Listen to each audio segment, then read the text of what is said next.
बेटे बहू के धोखे को राघव जी बर्दाश्त नहीं कर पा रहे थे, इसलिए उन्हें बहुत गुस्सा आ रहा था। उनके बेटे बहू अपनी माँ के इलाज के पैसे चुरा लिए। जब रेखा जी को अस्पताल लेकर गए, वहाँ रुपए जमा किए, तब अस्पताल के स्टाफ ने उन्हें बताया यह रुपए पूरे नहीं हैं। तब उन्हें अपनी बहू की हरकतों पर शक हुआ और इसका पता लगाने के लिए घर की ओर गए। तेज कदमों से चलते हुए राघव जी घर के अंदर आ रहे थे।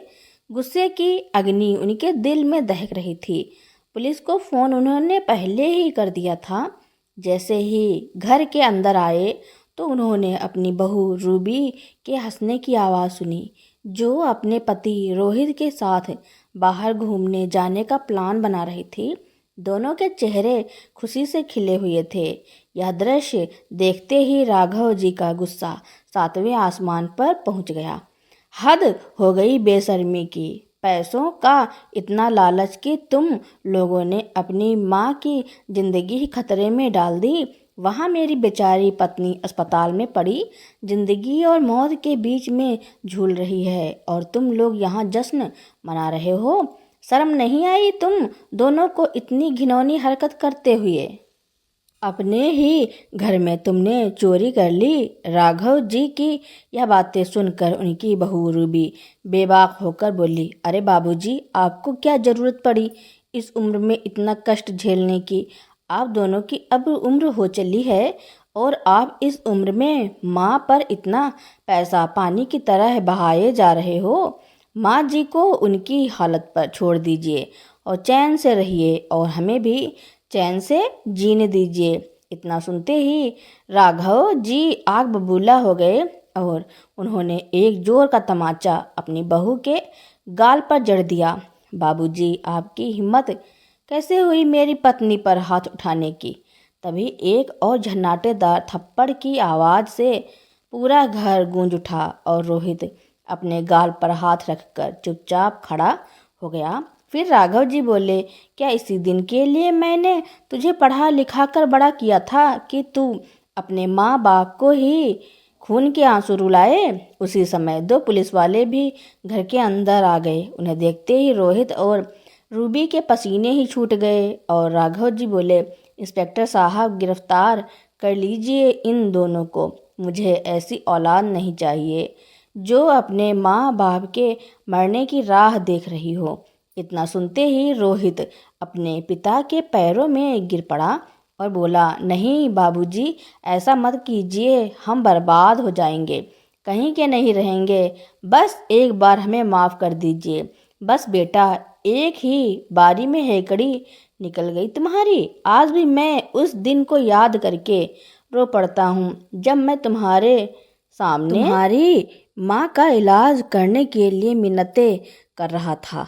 इतना कहते कहते राघव जी अतीत के दिनों में चले गए और उस दिन को याद करने लगे जिस दिन उनकी पत्नी रेखा जी की टेस्ट रिपोर्ट आई थी और उन्हें मालूम पड़ा था कि उनकी पत्नी को कैंसर जैसी गंभीर बीमारी हो चुकी है।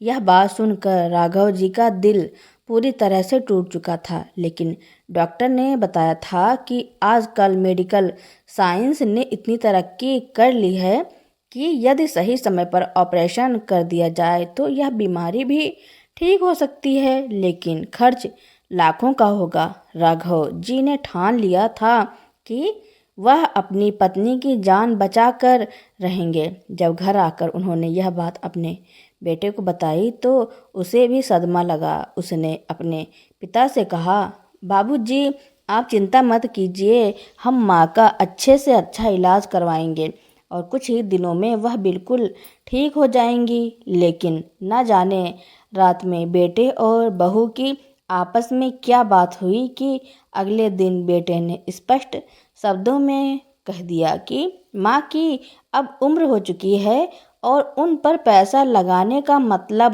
पैसा बर्बाद करना है, और बर्बाद करने के लिए मेरे पास पैसे नहीं हैं।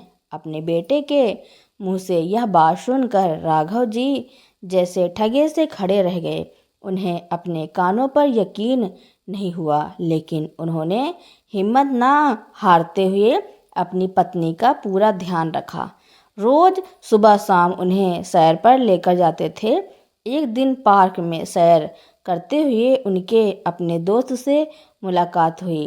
बातों ही बातों में उन्होंने अपने दोस्त को अपनी पत्नी की तबीयत के बारे में बताया और इस बारे में अपने बेटे बहू के रवैये के बारे में भी बताया। हालचाल बताते हुए उनकी आंखों से आंसू छलक पड़े। बेबसी उनके चेहरे से साफ झलक आ रही थी। उसी समय उनके मित्र ने उन्हें हौसला दिया और कहा कि राघव, यह वक्त हिम्मत हारने का नहीं है। गांव में तुम्हारी कितनी जमीन पड़ी है, वह किस दिन काम आएगी। तुम जब कहो मैं जमीन का सौदा करवा दूंगा।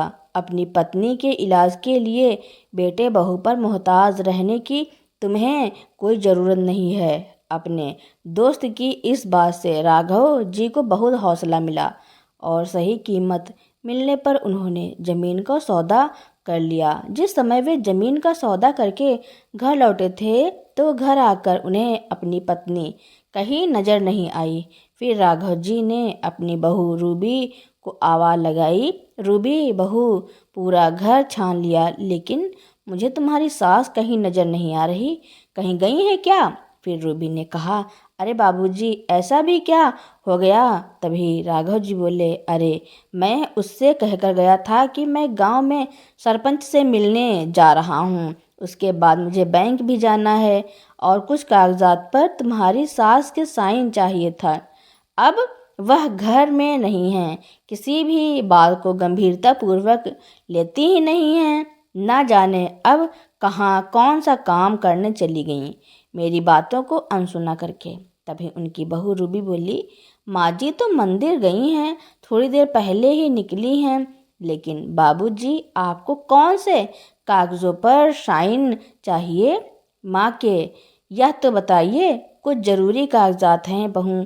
ऐसा कहते हुए राघव जी बोले, यह रेखा भी हद करती है। उसे मालूम है कि उनकी तबीयत दिन ब दिन खराब हो जाती है। यह भूल जाती हैं।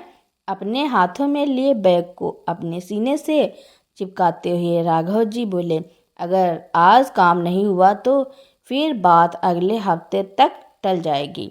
तभी रूबी की नज़र उनके बैग पर गई और बोली, वैसे बाबूजी, आपने बताया नहीं कि आप बैंक क्यों जा रहे थे। फिर राघव जी बोले, कुछ नहीं बहू, कुछ ज़रूरी काम था। तभी दरवाजे पर कुरियर आया तो रूबी कुरियर लेने चली गई, परंतु सारे काम करते हुए भी उसका ध्यान अपने ससुर जी के बैग पर बना हुआ था। कुरियर अपने कमरे में रखकर रूबी ने अपने सास ससुर के कमरे में झांक कर देखा तो उसके ससुर राघव जी कुछ ढूंढ रहे थे। उनके चेहरे पर परेशानी दिख रही थी। रूबी बिना दस्तक के ही कमरे में घुस गई और बोली, देखिए ना बाबूजी, सासू माँ को अपनी तबीयत की चिंता ही नहीं है, अभी तक नहीं आई मंदिर से। बहू की आवाज़ सुनते ही राघव जी ठिठक गए और उनके हाथ से वह बैग नीचे गिर गया। जैसे ही बैग नीचे गिरा, उसमें से नोटों के बंडल निकलकर फर्श पर गिर गए। पैसों की गड्डियाँ देखते ही रूबी की आंखें खुली की खुली रह गई। इतने सारे पैसे, रूबी के मुंह से अचानक निकला और फिर सामान्य होती हुई बोली, वैसे बाबूजी, इतना सारा पैसा कहाँ से आया या किसके पैसे हैं। तो राघव जी ने जल्दी से उन पैसों को उठाकर अपने बैग में डाला और उसे बंद करते हुए बोले, वह बहू, हमारे गांव वाली जो ज़मीन थी ना, उसी को बेचने के लिए मैं सरपंच के पास गया था। अब वह ज़मीन बिक गई है तो कुछ पैसे मिल गए हैं। इन्हीं पैसों को जमा करवाने के लिए मुझे बैंक जाना था, लेकिन अलमारी की चाबी मुझे कहीं नहीं मिल रही। लगता है तुम्हारी सास के पास होगी। उधर रूबी की आंखों में तो अभी तक नोटों की गड्डियाँ की तस्वीर नाच रही थी। वह बोली, बाबूजी देखो ना, माँ जी तो अभी तक आई नहीं। अब आप कब तक इसे हाथ में ही रखेंगे। हाँ बहू, यही तो मैंने सोचा था कि इन पैसों को तुरंत बैंक में जमा करवा दूंगा, क्योंकि अगले हफ्ते रेखा को अस्पताल में भी दिखाना है। अब तो डॉक्टर ने भी कह दिया है कि अगर जल्द से जल्द ऑपरेशन ना करवाया गया तो मामला हाथ से निकल जाएगा। तभी रूबी बोली, बाबूजी, वह सब तो ठीक है, लेकिन इन पैसों को कहाँ संभाल कर रखेंगे? बहू, जब तक रेखा नहीं आती तब तक मैं इसी कमरे में बैठा हूँ और मैं कर भी क्या सकता हूँ। फिर अपनी बहू रूबी कहने लगी, अरे बाबूजी, आप मुझ पर इतना भी विश्वास नहीं करते। आप मुझे दीजिए, यह पैसे मैं अलमारी में रख देती हूँ, और यदि विश्वास नहीं है तो अलमारी की चाबी भी आपको लाकर दे देती हूँ। फिर राघव जी बोले, अरे नहीं बहू, यह तुम कैसी बात कर रही हो? तुम हमारी बहू हो, तुम पर विश्वास नहीं करेंगे तो किस पर करेंगे? ठीक है, जब तक रेखा नहीं आती तब तक इसे तुम अपने पास रखो। इतना सुनते ही रूबी के चेहरे पर ऐसी खुशी आ गई मानो वो इसी वक्त का कब से इंतजार कर रही थी। मुस्कुराती हुई रूबी उस बैग को लेकर अपने कमरे में चली गई। कमरे में जाते ही सबसे पहले उसने पैसों पर एक नज़र दौड़ाई, लेकिन उसकी आंखें फटी की फटी रह गई जब उसने देखा कि बैग में पूरे 5 लाख रुपए थे। तो अपनी चालाकी दिखाते हुए उसने उसमें से 1 लाख रुपए निकालकर अलग रख दिए और बाकी के पैसे बैग में वापस डालकर अलमारी में रख दिए। थोड़ी देर में ही उसकी सास रेखा जी आ गईं तो रूबी बोली, माँ जी, इतना भी कोई समय लगाता है क्या मंदिर में? अरे नहीं बहू, रास्ते में मेरी सहेली मिल गई थी तो हालचाल पूछने बताने में थोड़ा समय लग गया। अच्छा, एक बात बताओ, तुम्हारे ससुर जी आए हैं क्या? हाँ माँ जी, आपको ही कब से ढूंढ रहे थे, अभी अभी बाहर निकले हैं। आप एक काम कीजिए, यह लीजिए मेरी अलमारी की चाबी। मेरी अलमारी में ससुर जी ने अपना बैग रखा है, आप ले जाकर अपनी अलमारी में रख लीजिए। वह क्या है ना, ढेर सारे पैसे हैं, कल को इधर उधर हो गए तो आप सब तो मेरा ही नाम लगाएंगे, क्योंकि ससुराल में सबसे पहले शक तो बहू पर ही जाता है ना। फिर रेखा जी बोली, ऐसा नहीं है बहू, हमने तो तुम्हें हमेशा अपनी बेटी माना है। अगर छोटी मोटी कोई बात होती भी है तो उसे दिल से लगाकर नहीं रखना चाहिए। मैं बैग निकाल लेती हूँ। ऐसा कहते हुए रेखा जी बहू के कमरे में जाने लगी तो अचानक उनका दिमाग ठनका कि आज तक जो बहू अपने कमरे का दरवाज़ा तक भी बंद रखती थी, उस बहू ने अपनी अलमारी की चाबी उन्हें कैसे दे दी। लेकिन फिर इस विचार को रफा दफा करते हुए वह बहू के कमरे में गई और अलमारी खोलकर अपने पति का बैग निकाल कर ले आई और अपने कमरे की अलमारी में रख दिया।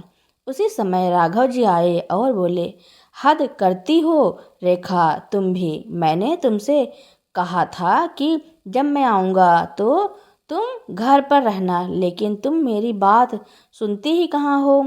पति की बात सुनकर रेखा जी बोली, अरे जिस काम के लिए आप मुझे ढूंढ रहे थे वह काम तो मैं पहले ही कर चुकी हूँ। तभी राघव जी ने कहा, कौन सा काम?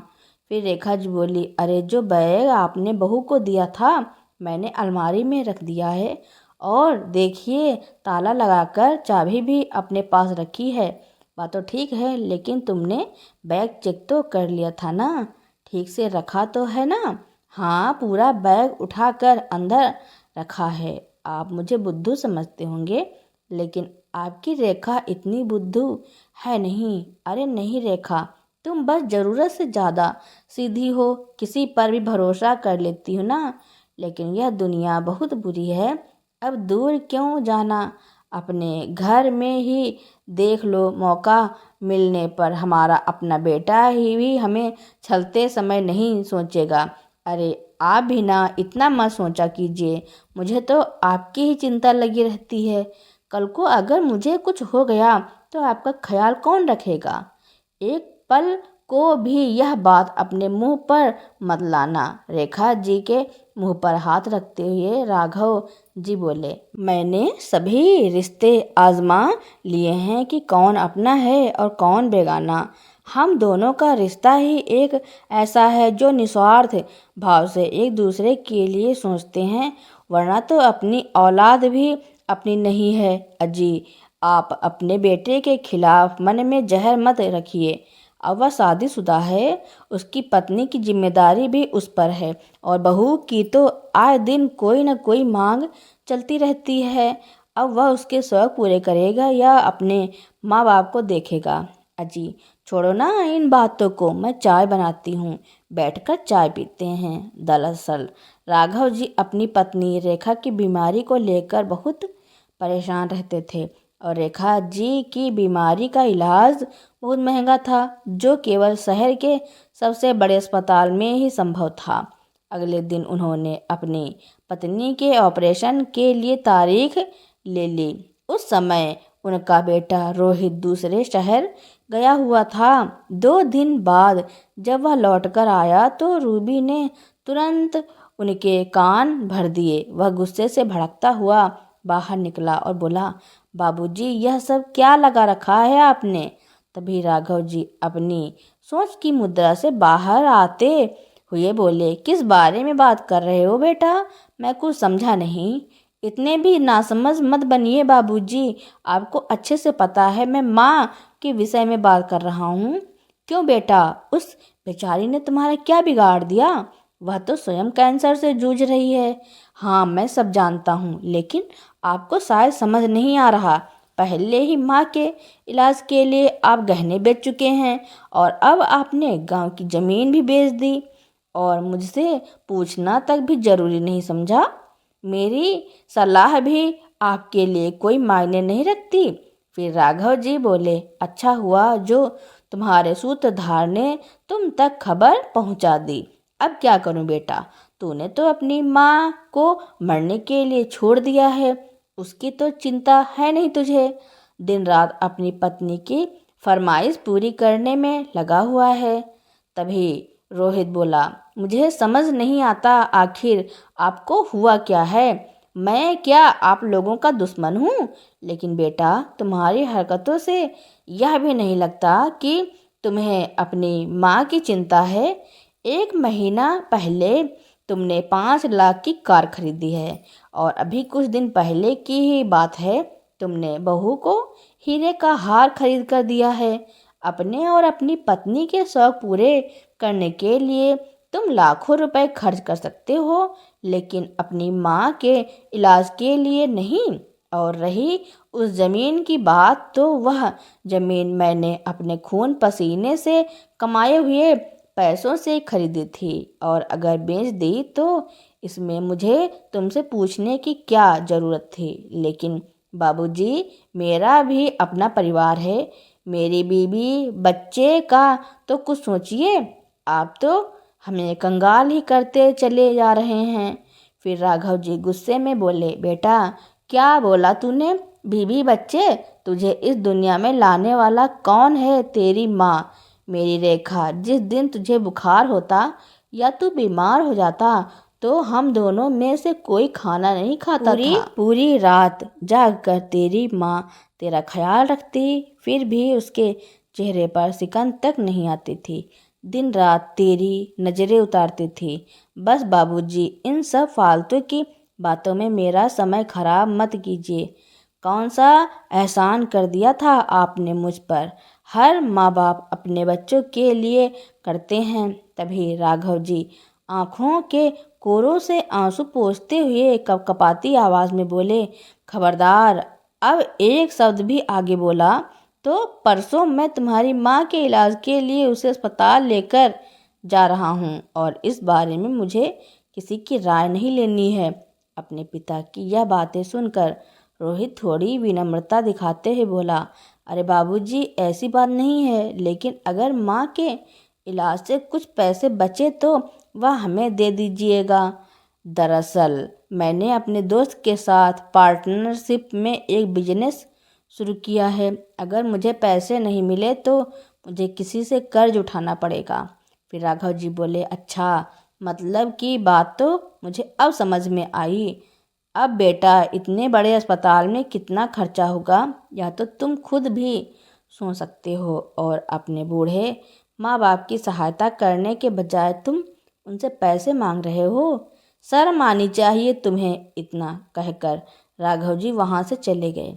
अगले दिन अस्पताल से फ़ोन आ गया कि इलाज के लिए अस्पताल में पैसे जमा करवा दीजिए और मरीज़ को भर्ती करवा दीजिए। फिर राघव जी ने अपनी पत्नी से कहा कि हमें कल तुम्हें अस्पताल में भर्ती करना है, इसलिए अस्पताल के लिए कुछ कपड़े रख लेना।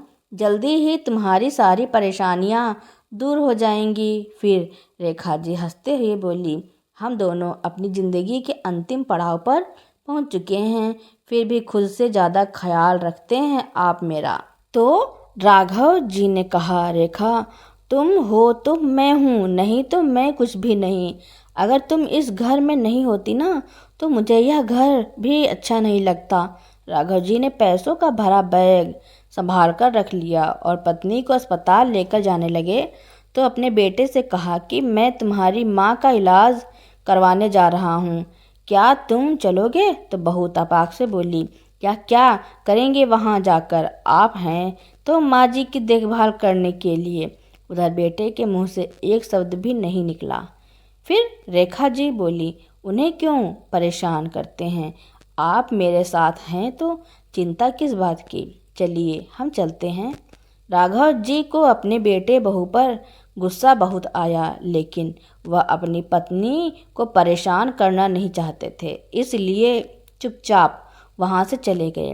रेखा जी को नर्स अंदर लेकर चली गई, जबकि राघव जी काउंटर पर पैसा जमा करवाने लगे। तभी काउंटर पर बैठे व्यक्ति ने कहा, राघव जी, आपने तो कहा था कि आप पूरे पैसे जमा करवा रहे हैं, लेकिन यह तो केवल 4 लाख हैं। ऑपरेशन तो हम लोग शुरू कर रहे हैं, लेकिन बाकी के बचे पैसे आप जल्दी जमा करवा दीजिए। यह बात सुनकर राघव जी हैरान रह गए कि ऐसे कैसे हो सकता है, उसमें तो पूरे 5 लाख थे। तभी अकाउंटेंट ने कहा, यदि आपको विश्वास नहीं है तो आप कैमरा चेक कर सकते हैं। तभी राघव जी एक पल को उस वक्त को याद करने लगे जब उन्होंने अपनी बहू को पैसे दिए थे, और फिर बोले, नहीं नहीं, हमें दूसरे क्या ठगेंगे, यह ठेका तो हमारे अपनों ने ले रखा है, मैं अभी आता हूँ। उधर घर पर उनका बेटा रोहित थोड़ी चिंता में बैठा हुआ था। तभी रूबी बोली, आप चिंता क्यों करते हैं? अरे आज तो हमारी ज़िंदगी की सबसे बड़ी परेशानी ख़त्म होने वाली है। आपकी माँ का इलाज हो जाएगा तो हम भी घूमने जा पाएंगे। फिर रोहित बोला, पैसों की बहुत ज़्यादा तंगी चल रही है और घूमने पर तो कम से कम 50,000 रुपये चाहिए। अगर पैसे होंगे तब तो जाएंगे ना। तभी रूबी बोली, अरे आप मेरा इतना ख्याल रखते हैं और मैं आपका इतना सा बोझ भी कम नहीं कर सकती। अभी रुकिए। ऐसा कहते हुए रूबी अंदर गई और अपनी अलमारी से पैसे निकाल कर ले आई। नोटों के बंडलों को अपने आप को हवा करती हुई बोली, बस आप मेरी चिंता कीजिए, मैं किसी और की चिंता को आपके पास भटकने तक नहीं दूंगी। फिर रोहित बोला, तुम्हारे पास इतने सारे पैसे कहाँ से आए? तो रूबी ने कहा, अरे आप आम खाइए ना, गुठलियाँ क्यों गिनते हैं? आपकी यही आदत मुझे अच्छी नहीं लगती है। रोहित बोला, यह बात तो सच है, सबकी चिंता कर करके मेरा दिमाग खराब हो गया है। अब मुझे किसी से कोई मतलब नहीं, अब तो पक्का हम घूमने चलेंगे। ऐसा कहते हुए दोनों खिलखिलाकर हंस पड़े। उधर से राघव जी जब घर पहुँचे तो बेटे बहू की बातें सुनकर ताली बजाते हुए बोले, अरे वाह, तुम लोगों ने तो कमाल ही कर दिया। वहाँ तुम्हारी माँ जिंदगी और मौत से लड़ रही है और तुम दोनों अपने ही घर में पैसा चोरी करके उसी पैसे से घूमने के सपने देख रहे हो। उसी समय अपने पिता के पीछे पुलिस को आया देखकर रोहित और रूबी के पसीने छूट गए। तभी रूबी कांपती हुई आवाज में बोली, यह क्या कह रहे हैं आप बाबूजी? कुछ सोच समझकर बात किया कीजिए, मैंने कौन सी चोरी की है? फिर राघव जी बोले, ज़्यादा भोली मत बनो बहू, इतनी भी नासमझ नहीं हो तुम। जिस दिन तुमने मेरे पैसे संभाल कर रखने की बात कही थी, शक तो मुझे तुम पर उसी दिन हुआ था। फिर मैंने सोचा कि तुम्हारी सास भी तो तुम्हारी माँ जैसी ही है, तुम उसे कोई तकलीफ नहीं आने दोगे, उसके साथ कुछ गलत क्यों करोगी? तभी रोहित बोला, बाबूजी आपको शर्म नहीं आती अपनी बहू पर ऐसा इल्ज़ाम लगाते हुए? आपके पास क्या सबूत है कि पैसे रूबी के लिए हैं? तो राघव जी ने तुरंत बता दिया कि मेरे बैग में से 1 लाख रुपए गायब हैं। और रोहित ने जब रूबी के हाथ में देखा तो उसके हाथ में भी 1 लाख रुपए ही थे। तभी रूबी बोली, अरे बाबूजी, आप लोगों की जिंदगी के अब दिन ही कितने बचे हैं और आप इस उम्र में माँ जी पर इतना पैसा पानी की तरह बहाए जा रहे हैं। माँ जी के इलाज को छोड़िए, खुद भी चैन से रहिए और हमें भी रहने दीजिए। इतना सुनते ही राघव जी आग बबूला हो गए और उन्होंने एक जोर का तमाचा अपनी बहू के गाल पर जड़ दिया। बाबूजी, आपकी हिम्मत कैसे हुई मेरी पत्नी पर हाथ उठाने की? तभी एक और झन्नाटेदार थप्पड़ की आवाज़ से पूरा घर गूंज उठा और रोहित अपने गाल पर हाथ रखकर चुपचाप खड़ा हो गया। फिर राघव जी बोले, क्या इसी दिन के लिए मैंने तुझे पढ़ा लिखा कर बड़ा किया था कि तू अपने माँ बाप को ही खून के आंसू रुलाए? फिर राघव जी बोले, इंस्पेक्टर साहब, गिरफ्तार कर लीजिए इन दोनों को। मुझे ऐसी औलाद नहीं चाहिए जो अपने माँ बाप के मरने की राह देख रही हो।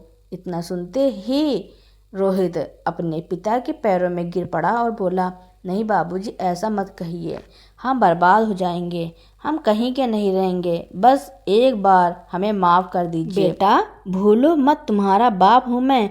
अगर तुम्हें पढ़ा लिखा कर इस काबिल बना सकता हूँ तो तुम्हें समय आने पर सबक भी सिखा सकता हूँ। और वैसे भी मुझे अपने घर में चोरों की कोई ज़रूरत नहीं है।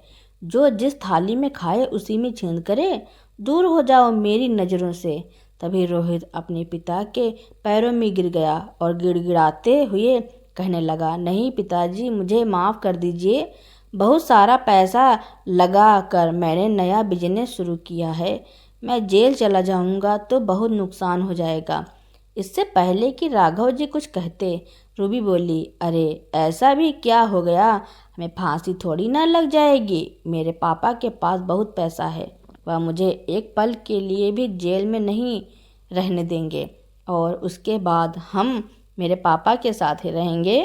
तभी रोहित ने गुस्से में आकर अपनी पत्नी को एक जोरदार तमाचा लगाया और बोला, केवल तुम्हारी इन्हीं हरकतों की वजह से मुझे आज यह दिन देखने पड़ रहे हैं और तुम्हारी हरकतों का जिम्मेदार कहीं ना कहीं मैं भी हूँ। आज मैं अपने घर में ही चोर बन बैठा हूँ। राघव जी ने अपने बेटे को अपनी गलती का पश्चाताप करते देख पुलिस को वापस जाने को कह दिया और फिर उन दोनों से बोले, अब तुम अपने झगड़े सुलझाते रहो, मुझे तो अपनी पत्नी की जान बचानी है, यह पैसा मेरे हवाले करो। तो उनकी बहू रूबी ने एक हाथ से अपने गाल को सहलाते हुए दूसरे हाथ से पैसे उठाकर अपने ससुर जी को वापस कर दिए। जाने से पहले राघव जी बोले, और हाँ, तुम अपने रहने का इंतजाम ऊपर की मंजिल पर कर लो, क्योंकि अब मैं अपनी पत्नी के साथ शांति से रहना चाहता हूँ और इस बात पर कोई बहस नहीं होगी। मैं नहीं चाहता कि अब मेरी पत्नी कोई और परेशानी झेले। जिस बेटे को अपनी जान लुटाकर भी हमने पाल पोस कर बड़ा किया, उसी ने अपनी माँ के लिए कुछ नहीं किया, तो अब मुझे ही कठोर कदम उठाना पड़ेगा। इतना कहते हुए राघव जी वहाँ से चले गए। तभी रूबी बोली, यह बात तो गलत है, आपके बाबूजी ऐसा कैसे कर सकते हैं? फिर रोहित ने कहा, चुप हो जाओ, तुम भूल रही हो यह घर उनका है, हमें वैसा ही करना पड़ेगा जैसा वह कहते हैं, वरना अपना सामान उठाओ और जाओ यहाँ से। मैं तो यहीं रहूँगा। करीब एक सप्ताह के बाद रेखा जी स्वस्थ होकर घर वापस लौटी। आज उन्हें घर खाली खाली सा लग रहा था। तो जैसे ही उन्होंने इस बारे में अपने पति से पूछा तो उन्होंने बताया, तुम्हारी बहू की इच्छा ऊपर वाली मंजिल पर रहने की थी और मैं भी चाहता हूँ कि अब तुम अपने पुराने शौक पूरे करो। तुम्हें छोटे बच्चों को ट्यूशन पढ़ाना बहुत अच्छा लगता था ना, तो अब मैं जल्दी ही इस घर में कोचिंग सेंटर शुरू कर रहा हूँ। बुढ़ापे में हम लोग जितने व्यस्त रहेंगे उतनी ही चिंताएं हमसे दूर रहेंगी। यह बात सुनकर रेखा जी बहुत खुश हो गईं। अब दोनों पति पत्नी अपनी कमाई से अपना खर्चा चला रहे थे। कभी बेटा पैसों से मदद करना चाहता भी तो राघव जी उसे जवाब देते कि दूध का जला छाछ भी फूक फूक कर पीता है। पहले भी मैं सर उठाकर जिया हूँ और आज भी सर उठाकर जीऊँगा। अपनी और अपनी पत्नी की ज़रूरत को पूरा करो। बस अपनी माँ को कभी दुख मत देना, नहीं तो मैं बर्दाश्त नहीं करूँगा। उस दिन के बाद से उस घटना का जिक्र किसी ने भी रेखा जी के सामने नहीं आने दिया। रेखा जी बार बार प्रश्नवाचक दृष्टि से अपने पति को देखती और कहती कि आखिर बेटा और बहू सही रास्ते पर कैसे आ गए, आपने ऐसा क्या किया? तो राघव जी मुस्कुरा कर कहते हैं, मैं भी पिता हूँ, अपने बेटे को कैसे सही रास्ते पर लाना है यह एक पिता ही जानता है। यह सुनकर रेखा जी हैरान रह जाती हैं। बेटे बहू के हृदय परिवर्तन को देखकर वह खुश होती हैं। रूबी और रोहित कई बार अपने पिता से बात करने की कोशिश करते हैं, लेकिन पिता उनकी कोई बात नहीं सुनते हैं। तो दोस्तों, राघव जी ने अपने बेटे बहू को सबक सिखाने के लिए जो किया उसके बारे में आपका क्या कहना है और यह कहानी आपको कैसी लगी कमेंट में ज़रूर लिखना। मेरी कहानी सुनने के लिए आपका बहुत बहुत धन्यवाद।